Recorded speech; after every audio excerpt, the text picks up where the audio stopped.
Seja bem-vindo ao Leitura em 10 Minutos. Meu nome é Kátia Cardoso, sua narradora de livros. Vamos juntos meditar no livro de João. Não esqueça de inscrever-se no canal, ativar o sininho para receber todas as notificações, avaliar e compartilhar. João 3. Nicodemos visita Jesus. Havia entre os fariseus um homem chamado Nicodemos, um dos principais dos judeus. Este, de noite, foi ter com Jesus e lhe disse: Rabi, sabemos que és mestre vindo da parte de Deus. Porque ninguém pode fazer estes sinais que tu fazes, se Deus não estiver com ele. A isto respondeu Jesus: em verdade te digo que se alguém não nascer de novo, não pode ver o reino de Deus. Perguntou-lhe Nicodemos: como pode um homem nascer, sendo velho? Pode, porventura, voltar ao ventre materno e nascer segunda vez? Respondeu Jesus: em verdade te digo, quem não nascer da água e do Espírito, não pode entrar no reino de Deus. O que é nascido da carne é carne, o que é nascido do Espírito é Espírito. Não te admires de eu te dizer: importa-vos nascer de novo. O vento sopra onde quer, ouves a sua voz, mas não sabes de onde vem, nem para onde vai. Assim é todo o que é nascido do Espírito. Então lhe perguntou Nicodemos: como pode suceder isto? Acudiu Jesus: tu és mestre em Israel e não compreendes estas coisas?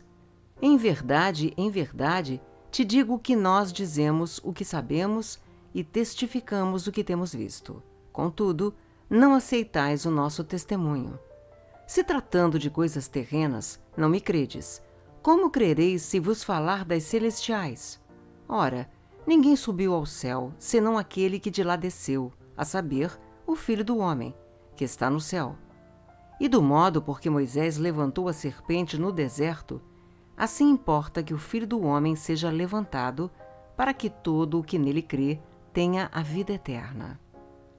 A missão do Filho. Porque Deus amou o mundo de tal maneira que deu o seu Filho unigênito para que todo o que nele crê não pereça, mas tenha a vida eterna. Porquanto Deus enviou o seu Filho ao mundo, não para que julgasse o mundo, mas para que o mundo fosse salvo por ele. Quem nele crê não é julgado. O que não crê já está julgado, porquanto não crê no nome do unigênito Filho de Deus. O julgamento é este: que a luz veio ao mundo, e os homens amaram mais as trevas do que a luz, porque as suas obras eram más. Pois todo aquele que pratica o mal aborrece a luz, e não chega para a luz, a fim de não serem arguídas as suas obras. Quem pratica a verdade aproxima-se da luz, a fim de que as suas obras sejam manifestas, porque feitas em Deus. Outro testemunho de João Batista. Depois disto, foi Jesus com seus discípulos para a terra da Judéia. Ali permaneceu com eles e batizava. Ora, João estava também batizando em Enom, perto de Salim, porque havia ali muitas águas, e para lá concorria o povo e era batizado. Pois João ainda não tinha sido encarcerado. Ora, entre os discípulos de João e um judeu, suscitou-se uma contenda com respeito à purificação. E foi ter com João e lhe disseram: Mestre, aquele que estava contigo além do Jordão, do qual tens dado testemunho, está batizando, e todos lhe saem ao encontro. Respondeu João: o homem não pode receber coisa alguma se do céu não lhe for dada. Vós mesmos sois testemunhas de que vos disse: eu não sou o Cristo, mas fui enviado como seu precursor. O que tem a noiva é o noivo. O amigo do noivo que está presente e o ouve muito, se regozija por causa da voz do noivo. Pois esta alegria já se cumpriu em mim. Convém que ele cresça e que eu diminua. O Filho em relação ao mundo. Quem vem das alturas, certamente está acima de todos. Quem vem da terra é terreno e fala da terra. Quem veio do céu está acima de todos e testifica o que tem visto e ouvido. Contudo, ninguém aceita o seu testemunho. Quem, todavia, lhe aceita o testemunho, por sua vez, certifica que Deus é verdadeiro. pois o enviado de Deus fala as palavras dele, porque Deus não dá o Espírito por medida. O Pai ama o Filho e todas as coisas tem confiado às suas mãos. Por isso, quem crê no Filho tem a vida eterna. O que, todavia, se mantém rebelde contra o Filho não verá a vida, mas sobre ele permanece a ira de Deus. João 4. A mulher de Samaria. Quando, pois, o Senhor veio a saber que os fariseus tinham ouvido dizer que ele, Jesus, fazia e batizava mais discípulos que João, se bem que Jesus mesmo não batizava, e sim os seus discípulos, deixou a Judéia, retirando-se outra vez para a Galiléia. E era-lhe necessário atravessar a província de Samaria. Chegou, pois, a uma cidade samaritana chamada Sicar, perto das terras que Jacó dera a seu filho José. Estava ali a fonte de Jacó. Cansado da viagem, assentara-se Jesus junto à fonte por volta da hora sexta. Nisto, veio uma mulher samaritana tirar água. Disse-lhe Jesus: Dá-me de beber, pois seus discípulos tinham ido à cidade para comprar alimentos. Então, lhe disse a mulher samaritana: Como, sendo tu judeu, pedes de beber a mim, que sou mulher samaritana? Porque os judeus não se dão com os samaritanos. Replicou-lhe Jesus: Se conheceras o dom de Deus e quem é o que te pede, dá-me de beber, tu lhe pedirias e ele te daria água viva. Respondeu-lhe ela: Senhor, tu não tens com que atirar e o poço é fundo. Onde, pois, tens a água viva? És tu, porventura, maior do que Jacó, o nosso pai, que nos deu o poço, do qual ele mesmo bebeu, e bem assim seus filhos e seu gado? Afirmou-lhe Jesus: Quem beber desta água tornará a ter sede. Aquele, porém, que beber da água que eu lhe der, nunca mais terá sede. Pelo contrário, a água que eu lhe der será nele uma fonte a jorrar para a vida eterna. Disse-lhe a mulher: Senhor, dá-me dessa água para que eu não mais tenha sede, nem precise vir aqui buscá-la.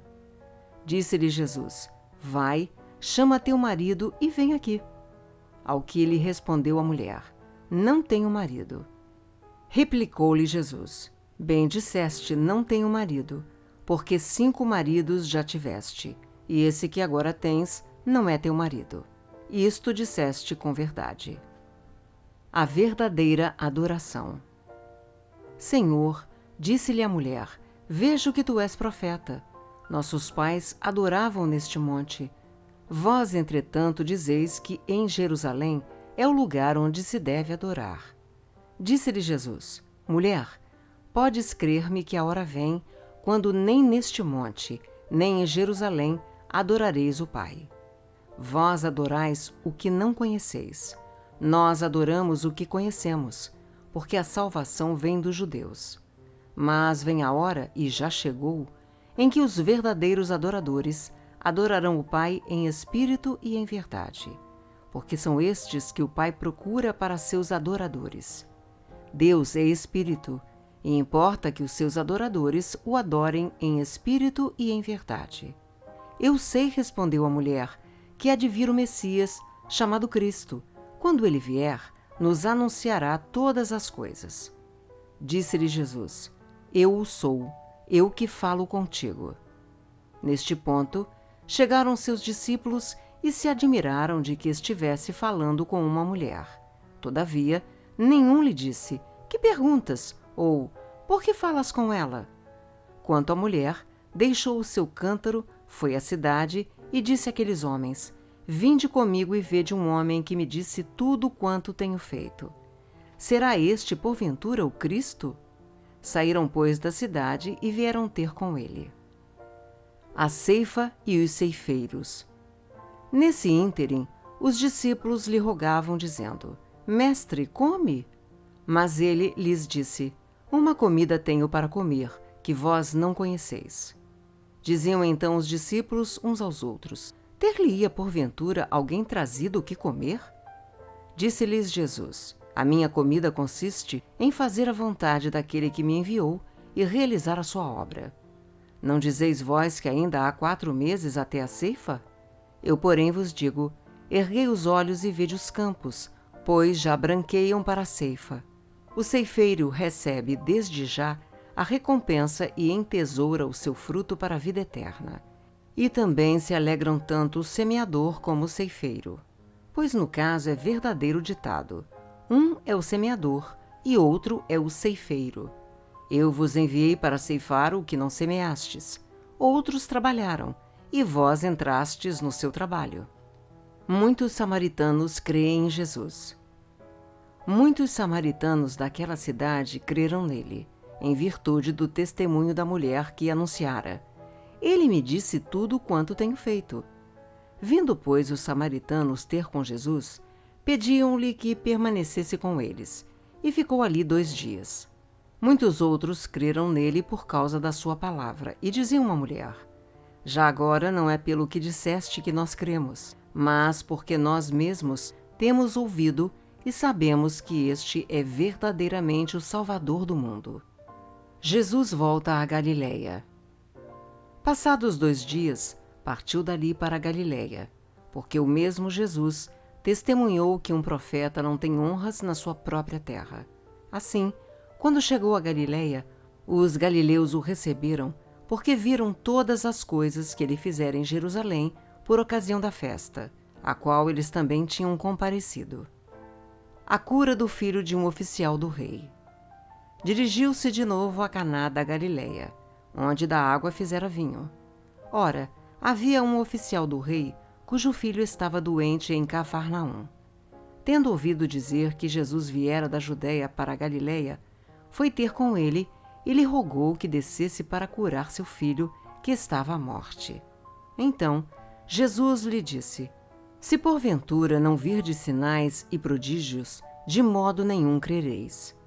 Rogou-lhe o oficial: Senhor, desce, antes que meu filho morra. Vai, disse-lhe Jesus, teu filho vive. O homem creu na palavra de Jesus e partiu. Já ele descia quando os seus servos lhe vieram ao encontro, anunciando-lhe que o seu filho vivia. Então indagou deles a que hora o seu filho se sentira melhor. Ontem, à hora 7ª, a febre o deixou. Com isto, reconheceu o pai ser aquela precisamente a hora em que Jesus lhe dissera: teu filho vive, e creu ele e toda a sua casa. Foi este o segundo sinal que fez Jesus depois de vir da Judéia para a Galiléia. Obrigada pelo seu tempo e por ter ficado comigo até agora.